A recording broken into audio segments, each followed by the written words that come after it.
জয় শ্ৰীৰাম। ৰাম ভক্ত হনুমানক চাৰিওটা যুগৰ চিৰঞ্জীৱী তথা জাগৃত দেৱতা বুলি গণ্য কৰা হয়। হনুমানৰ উপাসনা কৰিলে মানুহৰ জীৱনৰ সকলো ধৰণৰ সমস্যা দূৰ হয়। নিয়মিতভাৱে হনুমানৰ পূজা অৰ্চনা কৰিলে মনোবল বৃদ্ধি হয়, শত্ৰুৰ পৰা পৰিত্ৰাণ পায়, যিকোনো সমস্যাৰ লগত মুখামুখি হোৱাৰ আত্মবিশ্বাসো পোৱা যায়।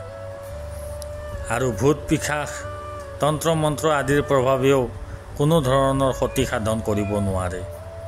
হনুমানৰ ভক্তসকলে সদায় আনৰ ক্ষতি কৰি নিজৰ লাভৰ কথা চিন্তা কৰাৰ পৰা সদায় বিৰত থাকে আৰু সদায় সত্য পথত থাকি সকলোৰে মংগল কামনা কৰে।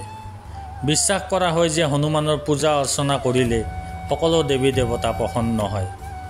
ৰাম ভক্ত হনুমান ভগৱান শিৱৰ একাদশ ৰুদ্ৰ অৱতাৰ বুলিও জনা যায়।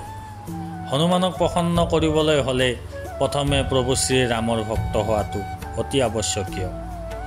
কাৰণ য'ত প্ৰভু শ্ৰীৰামৰ উপাসনা কৰা হয় সেই ঠাইত হনুমান উপস্থিত হোৱাটো নিশ্চিত।